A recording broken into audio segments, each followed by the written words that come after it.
Hello, podcast listeners. We know podcasts are a great way to catch up on a program that you may have missed on KSJE, and it's provided as a free service of this radio station. But you know, KSJE is now listener-supported, and so while you enjoy this podcast, we hope that you'll also take some time to join KSJE. Become a member today. It's quite easy to do. Just go to our website at ksje.com/support and pick the level of support that best matches your budget. Thanks again for listening. Here's your podcast.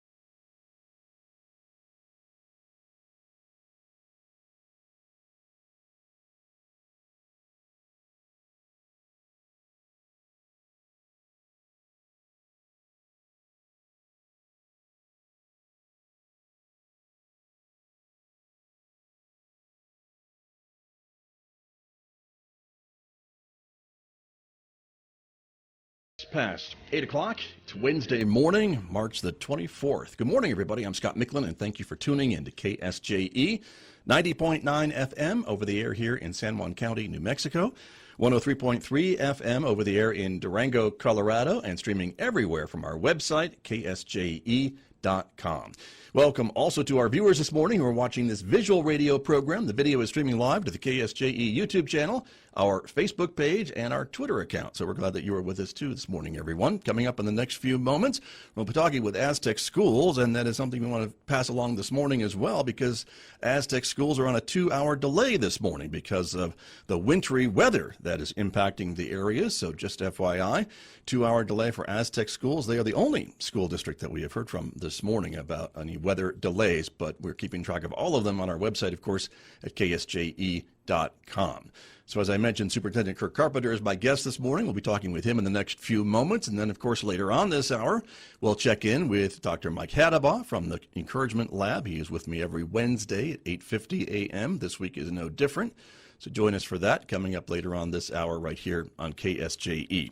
Next hour, Mick Hess is our classical music host, of course. He will take us roving with the arts, playing selections this morning from Shostakovich, a special 90-minute version of Roving with the Arts coming your way today, beginning at 9:06 on KSJE. And that takes us to 10:30, and right on Four Corners, our local and regional author program with Tracy Hales-Vass. She'll be speaking with another local author coming up today at 10:30. Don't forget, of course, to connect with us on Facebook, YouTube, Twitter, or our Instagram page as well.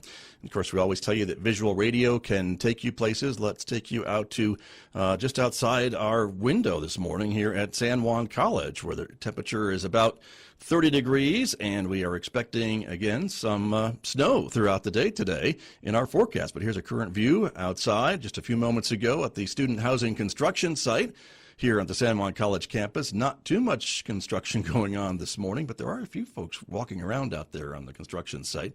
But that is where the new student housing is being built here on the campus of San Juan College. But you can certainly see the snow is falling and certainly accumulating, at least not on the roads, but on the ground. And our weather forecast is calling for scattered rain and snow showers throughout the day today with a high of 42 degrees. There is a winter weather advisory in effect until 6 p.m. tonight. Partly cloudy skies overnight with a low of 28 degrees tonight. Then a chance of rain showers tomorrow with a high of 46 on Thursday. Chance of rain or snow overnight Thursday night. And then on Friday, another chance of rain or snow with a high of 47 before things clear up Friday night with a low of 28 and maybe some partly sunny skies by Saturday with a high of 55 degrees and an overnight low of 29. One other note to pass along this morning, the one and done COVID vaccination clinic that was scheduled for the Blanco area today at Blanco Elementary has been canceled because of the bad weather. We want to pass that along so that you know. If you had an appointment, it will be rescheduled, and you can contact Care Drug, which was one of the sponsors of that vaccination event at Blanco Elementary School today. But that event scheduled for today has been canceled because of the weather.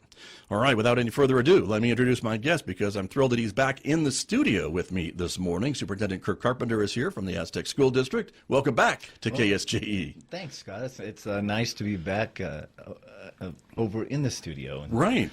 Small steps, baby steps. We're all making progress as we move through the pandemic, and we all understand it's not over by any means, and we still have to stay very vigilant about things, but it's absolutely nice to be sitting in the studio with you again. Thank you. It's still at arm's length, which is okay. Absolutely. You're way over there, and I'm way over here. We are abiding by the CDC requirements and all the other distancing and all that. So I think we better pass that on, because you never know, people might look and say, "What's going on?" But we are abiding by that. So. And leading by example as per usual. So absolutely. I'm so glad to have you back. But we've been talking throughout this whole pandemic anyway, remotely, and so it's great to have you back to talk about a lot of things going on with Aztec schools. First of all, of course, your 2-hour delay because of.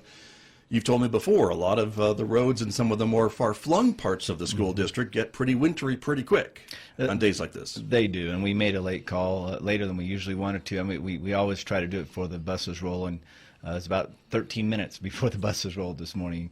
But that's what happens. It happens in San Juan County. But, Aztec runs a little bit cooler than some of the other areas. We have some of the northern roads we have to worry about, and it was a little bit slushy in town when I talked to the transportation director, which they were out very early this morning, and things just started coming in at the very last minute. So we always like to try to do it as soon as we can, but sometimes it happens, and we're never going to not make a call, even if it's late, because of safety, and that's what we did. So we'll go 2 hours, and by then we feel like the streets will be in good shape, and they're probably in better shape now as we speak. But sure. The outlying areas and the northern areas always are tough for us, so we just have to make the right decision for our kids and staff, and so that's what we tried to do today. Well, and always dependent on the storm, too, and today it seemed like the accumulation didn't start until almost it was time for you to make that call. And that's exactly what happened. It was a storm of perfect storms, and when I say that, that's exactly the situation, is it came in so late.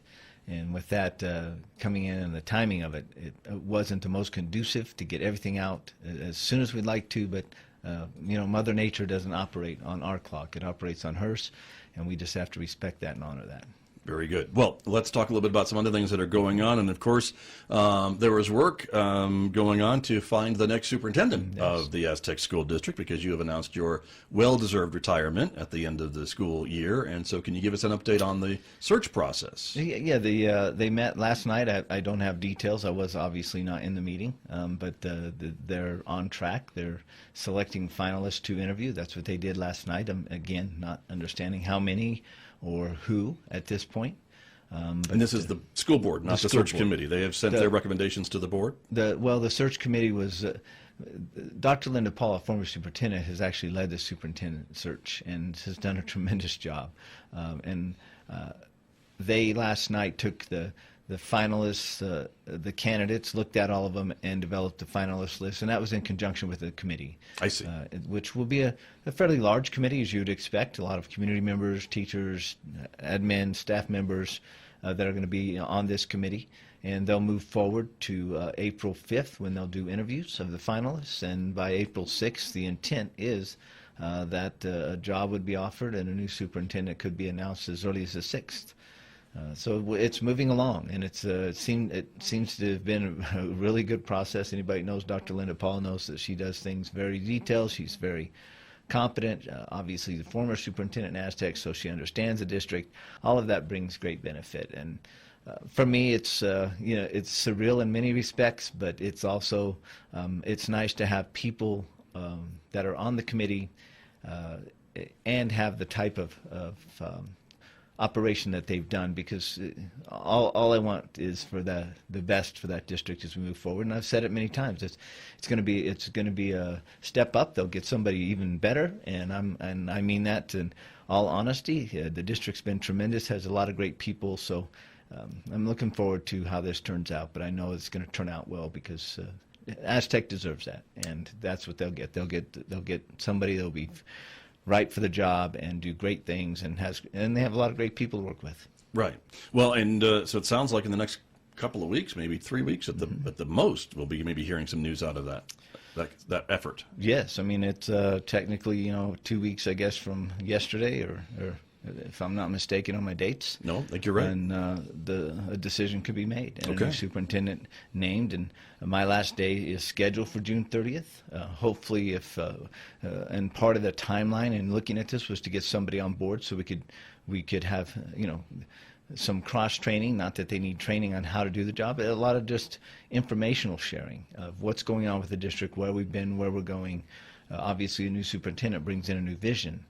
But it's also important to understand where a district's been and some of the things that are going to be in place, because there are still decisions we have to make. We got a lot of budget decisions we're going to have to make. We have a lot of things we're having to deal with, and those cannot be put on hold. We have to move forward with those.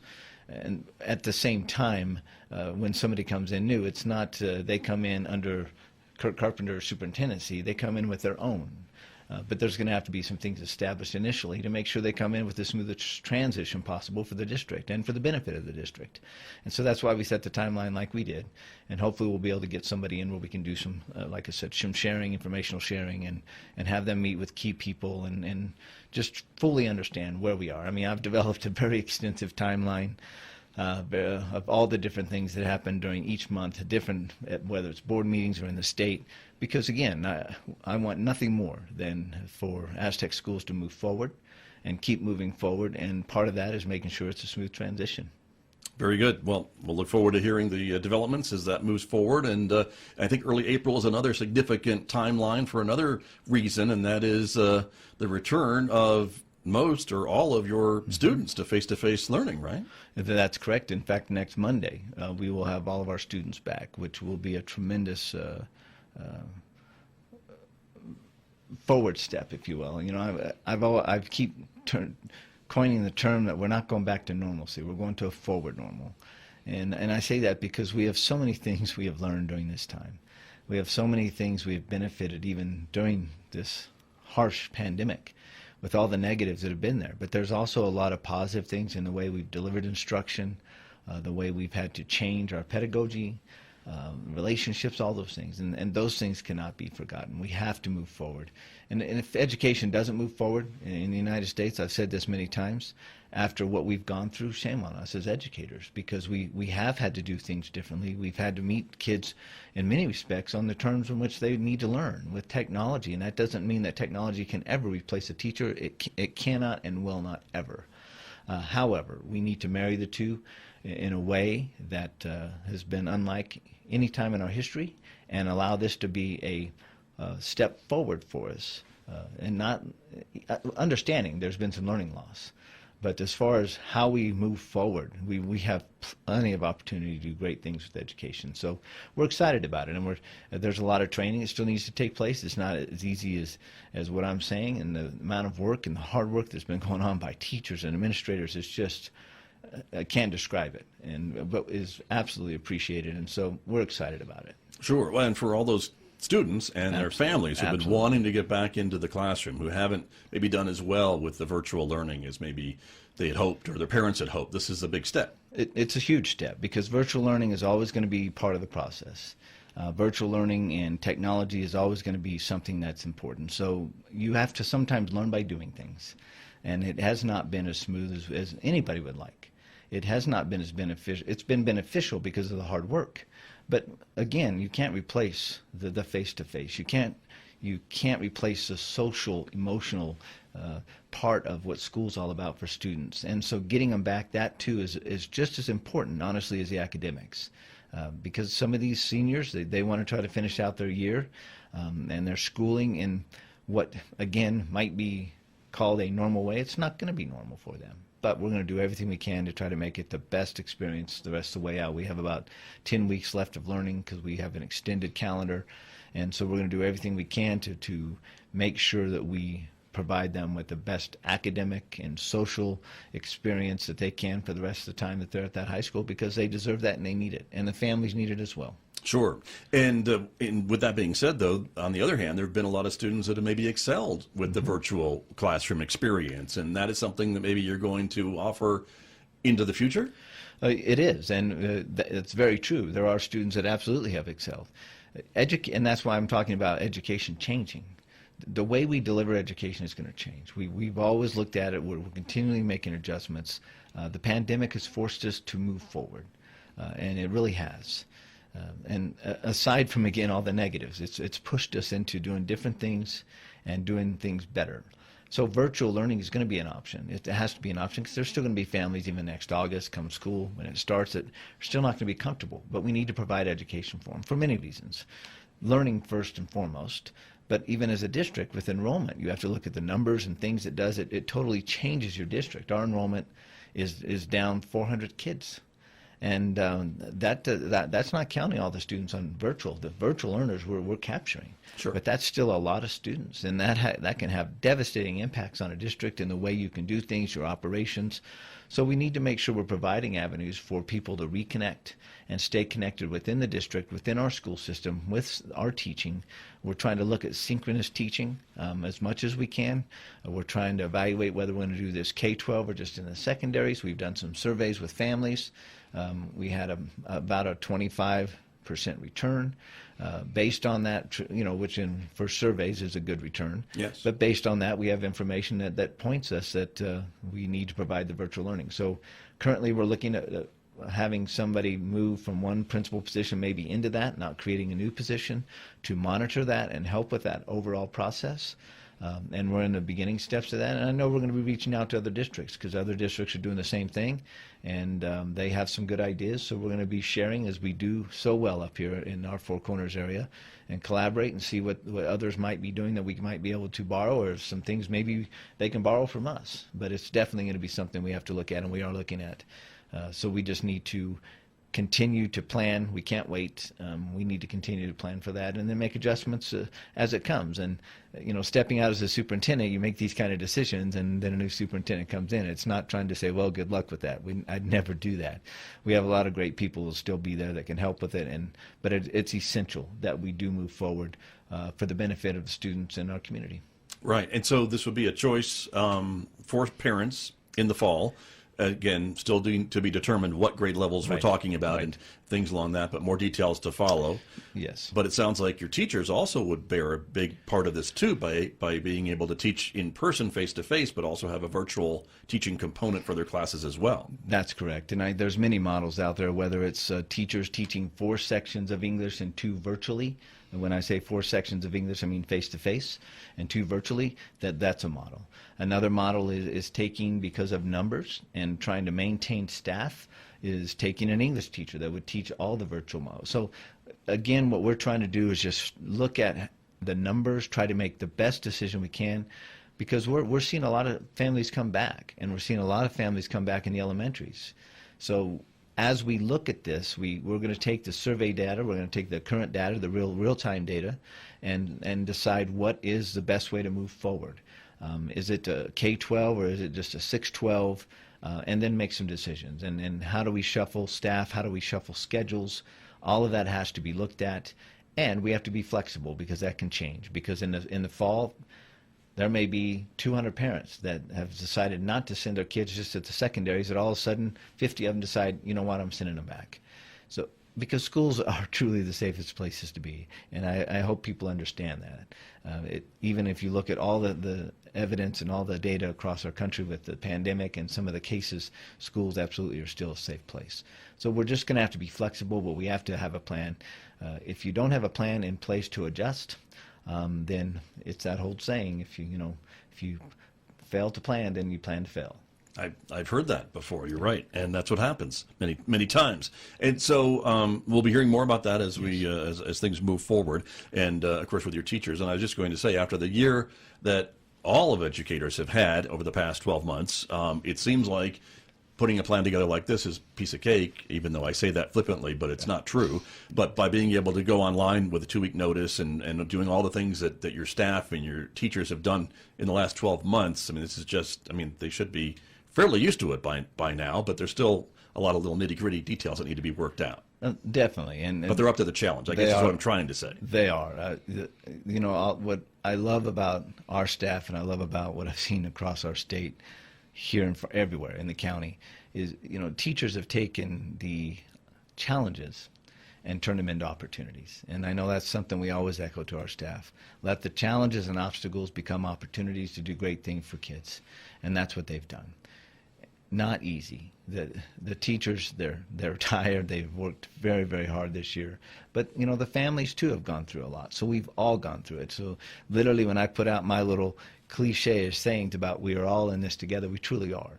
And it's going to take all of us. And it's going to take all of us as we continue on to the rest of this school year and next year. And the partnerships between families and schools is at an all-time high. We cannot let that go away. You know, sometimes things happen. We can't control those things, but they shape the way things should be, and they shape the future. And that's what we need to let happen in this case. Take the positives and use those things and learn from all the other things that didn't work so well. And that's what we need to do. And you know, yes, I'm an optimistic person. You know, the glass is always half full, but even if it's empty, you can fill it back up. So that's what we need to do in this situation. And our staff has done that, the community's done that, and we just need to continue it and understand that the flexibility and showing grace, all the things I've said before, still need to exist.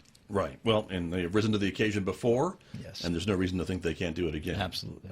Everyone, from teachers to families to kids to your administration. Yeah, and then, like I said, even the community. I mean, without Phil, if I can't again say thank you to all of our first responders and all those people, and you know, from medical to the people that are dealing with the frontline stuff, if those people have been incredible and an inspiration to all of us, because you can't imagine what they've gone through. I can't imagine it either, but. I want to take time to make sure we say thank you to them as well, because we're not through this, and it's not over. We don't know what's still coming. However, there's a lot of things we've learned, and we're equipped to deal with it. And I think that's the most important thing that people need to understand as well. But again, thank you to all those hard-working frontline people. Indeed, very true. And the other thing I wanted to ask you about, Mr. Carpenter, was a change to the school calendar, which is happening this school year and probably will continue to try to make up for some of that lost learning, I think, that you mentioned earlier, just to keep kids in that instructional environment, to really try to help them from this, I think we can all agree, has been a really crazy year. We are extending our calendar. We did this year. We went 10 extra days. We're going to keep the same type of calendar next year with extended learning. Part of the program, it's an extending learning time program is what it's called, and we're opting to do that. We truly understand how hard teachers are working. We're not trying to take summer vacations away from students. We're not trying to do any of that. What we are trying to do is walk the talk, that if improving student learning for all students is the most important thing we do, then we need to capture as much time as we can with our students. And given the situations we've been through over the last year and a half, it's more imperative and more important now than ever before. So again, all things are considered. The calendar has not been approved yet by the board, but we are looking at taking it back to the board in April to get it approved. But the true intention of it is education and the foundational skills, especially for our younger students, are so key. And we've lost a lot of that. And you do not get better at doing something by doing less. You get better by doing the right things that are targeted towards the skills that kids need. And even those 2 weeks of more time will give us the opportunity to do exactly that. You aren't going to make up a year's time, but you don't have any opportunity if you continue to do the same things. We already have a lot of instructional time in our district, a lot of instructional hours. We surpass all the state requirements. But again, having 2 weeks, one at the beginning, one at the end, stretches out the semesters and gives you time to specifically spend in the middle of the semester, if you want to, a week just doing what I call boot camp, targeting every individual that has different skill deficits and addressing those. And so that's why we're doing it. We feel like it's very important. And again, but we honor the hard work of teachers and all they're doing. We're not trying to do anything punitive to them. But truly what we're trying to do is enhance the educational experience for all of our students, because there's a lot of things that have happened and we need that time to try to help our students. And so just to be clear, this would be a 1-week extension at the end of this current school year? Yes. It's already, this year we've already had it in place. Right. We started earlier this year than most districts, and we're ending June 4th, I think, this year. Next year, it's a very similar schedule. Starting earlier, 1 week earlier, and yes, going 1 week later, for a total of 2 extra weeks. Than what some districts may be doing. And we value and honor the other districts' decisions. Everybody has something, everybody has their own story, everybody has their own resources. For us, we feel like this is the most benefit, and it's important. So that's why we're doing it. But it's a very similar calendar to what we did last year. We extended it, or this school year, I should say. So next year's will be very similar.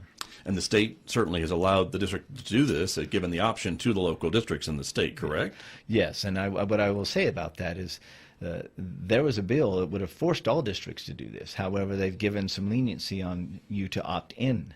So the legislature's made it very clear that extending the school year is on their agenda. This year it was very close to being passed to make everybody do it. And in the future, I absolutely predict that it's not going to be an option. So that's another consideration we're looking at is instead of shortening the calendar this year, the next year do we have to lengthen, the following school year after next school year, lengthen it again? We're doing it for the right reasons, and that's learning. However, all these other things come into play. But the legislature's made it very clear that they want a longer school year. Not longer school days, but longer school year to provide more education to our students. We all understand, whether we agree or disagree, where New Mexico ranks in education. And I would fight tooth and nail to say I don't agree with that. However, I go back to the statement that if we have all these factors that show us what we need to do to improve learning and how we can do it, it behooves us not to take advantage of more time, as long as that time is purposeful and targeted. And so that is our focus. And we did that this year. We'll continue to do that. We're basing those decisions off data on what we need to do with those extra weeks and trying to do the best thing we can for our kids. But if you have things that are coming to you saying the education is at this level in New Mexico, then you're not taking advantage of these things as our district. And again, not saying what other districts are doing because they have other resources and other opportunities to do things. Then to me, we're not doing what's in the best interest of our students at all levels. And so that's why we're making this decision. Got you. Now, I would think that this would affect your teacher contracts or things Yes. along that line, and so those will be adjusted, and there's additional, compensation if your Yes. teachers are working longer hours, instructional hours, right? Wouldn't that go into that? It absolutely does, and it's all paid for. It's just extending it, and they'll be paid at their regular salaries. We have to extend some even support staff salaries. But all of that is going to be covered and paid for, and the legislature, again, they're committed to putting that money in there for that specific reason and that specific purpose. So, yes, we're not going to ask our teachers to work more and get paid less. Absolutely not. We all know that educators are not paid where they need to be because of the value and the importance of education and laying the foundation for all careers. That's probably another show. That's another show. Yes. That's right. But so yes, they'll be paid for, and Just want to make that clear. yes, and I'm glad you did, because some people say we're going to work more and not get paid. No, they're going to get compensated for what they do. Very good. Just a couple minutes remaining this morning, Mr. Carpenter, and I wanted to ask you, looking ahead to graduation, which I know it's a fluid situation, but you are making plans in a couple of different scenarios for your seniors from both Aztec High School and Vista Nueva, I would assume. So can you give us an update on how things are looking or what you're planning for right now? Yes, I mean, there's nothing official from the state. The guidance hasn't come out, but we are planning for in-person, I should say, face-to-face graduations. That's our first plan. We understand, too, with that there's going to be limits on how many people can attend, even if we're into turquoise, which I would expect us, as the way our county's doing some great things with testing. There's testing going on. Right. All the other positive things that we've been doing, we need to continue. But even if we're in turquoise, there's going to be limits. And so we're going to plan. We're going to plan for that. We're going to plan if we're in green. And then obviously there's other limits if you're in yellow, and whether you're using an indoor facility or outdoor facility. Because if you're in indoors, if you're in yellow, you can't have any spectators or any participants inside. So we're planning for all of that. And our backup plan is to do something we did like last year with virtual. We did a drive-through in both places, Vista Nueva, and you guys were an integral part, which we absolutely appreciate all the hard work you guys had and contributing to it last year, making a positive experience. So we have two plans in place. And again, I go back to put the plans in place and adjust, because we may be turquoise and all of a sudden get to May and something happens and we drop, and we'll have to make adjustments. But right now we're trying to plan for a face-to-face. That's our first option, and that's always been what we wanted to do. But we will always follow what we have to from the state and abide by the rules that they push forward. And we're waiting to see what kind of guidance they're going to give us. But we're optimistic that we're going to be able to do something face-to-face. Nothing's set in stone yet. Right. I want to make that clear, but And that's could our change. first plan. Absolutely. And it can certainly change. But it sounds like that you can plan for maybe an in-person, face-to-face. I know a lot of your students last year really wanted that walk across the stage moment, like every senior does and deserves to have, and maybe have an audience, a limited audience in person if you can do it, and maybe still do a virtual for the out-of-town grandmas and grandpas to see it virtually, which we haven't done before this last year, at least in many cases. Right, and that's exactly our plan. And again, we have to wait to get clearance and see if that's what the state agrees to do. But we want to plan that first because we want the best for our students as everybody does, and the public education department does too. I mean, there's obviously things that have to take place between now and then and continue on the right trends with cases and case numbers and all the other things we're doing. I'm going to keep reiterating that because when things get better, you have to get better at what you're doing. It's not the opposite. It's not like, okay, we can relax this. When we start relaxing, that's when, as a coach, I used to tell our kids, when you start relaxing, if you have the lead, they're going to come back on you. Same thing with this. We cannot relax. We have to be more vigilant with all those things. And so, again, that's what we're planning, and we'll make some adjustments if we need to. But we need to start planning that. We have been working on it and need to put it in full gear and get everything planned out for these students because nothing is more special than students walking across a stage at the culmination of 13 years. And we did all we could last year to make it a special event, but it's not the same, and we know that. And so that's what we're going to plan for our students until we get told we can't. Very good. Good to hear the plans are in the works for sure for your students, and that's important. One final thought, as a former coach, I won't say old coach, but former coach. Thank you. Seeing your athletes back on the field, it's got to be a good feeling. It is, and it's been good for the athletes. It's been good for the coaches. It's been good for families who've been able to go attend. When you're hit with whether it's devastating news or devastation such as what was happening with the pandemic, what people need is hope. And hope comes in kids putting on uniforms, kids getting back in school, families being able to go and see their kids doing things that they enjoy. It's all baby steps.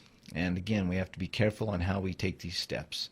But that's where hope is. It's not a strategy, it never will be. But it provides you opportunity to see things improving. And it's going to help our students both socially, emotionally, and give them, again, what high school is all about. And there's still some things we still have to work on as far as like band and choir, getting some of those things done. But we're trying to do some things within the regulations to make that happen for those students as well. But yes, it brings a big smile and almost makes you want to break down emotionally when you see those types of things happening. And we're going to have a big football game this we've been playing, but we have a big one this Friday night with Bloomfield, and they're doing a special veterans nice honoring the veterans, and so. All those things don't happen unless we have opportunities. So, and we appreciate the hard work of Sally Marcus, the executive director of the NMAA, and all her staff and the board in making this happen because they've been tremendous advocates. But we're moving forward with that as well. And again, it's all progress, and we just need to keep doing the right things so we can continue the progress and keep moving forward. Right. More of these baby steps, as you mentioned, and more of these things reminding us that we didn't know what we were going to miss until we missed them. That's right, and it makes you appreciate it. So Definitely. Let's appreciate it. And let's be thankful for what we have, not what we don't right now, and let's work to get the things that we all want. And again, the forward normal. Very true. Kirk Carpenter, thank you so much for coming over this morning and visiting with me. I appreciate it. Absolutely. It's always a pleasure. And again, people may not see it, but I know I feel it just being able to sit here in this booth again. As much as we have progress going on in school, this is something that means a lot to me in my heart. And because it is progress. And so very elated to be here. Well, great to have you back. And we'll see you again next month. I'll be here. All right, sir. Thank you very much. Thank That you, is Scott. Kirk Carpenter, Superintendent of Schools, Aztec School District, my guest here on KSJE. Back with more in just a moment, everybody. The time is 8:44. Did you enjoy that podcast? We hope that you did. And if you did, share it with your friends. And if you really want to keep podcasts like this coming, please support KSJE. You can do it easily online at ksje.com.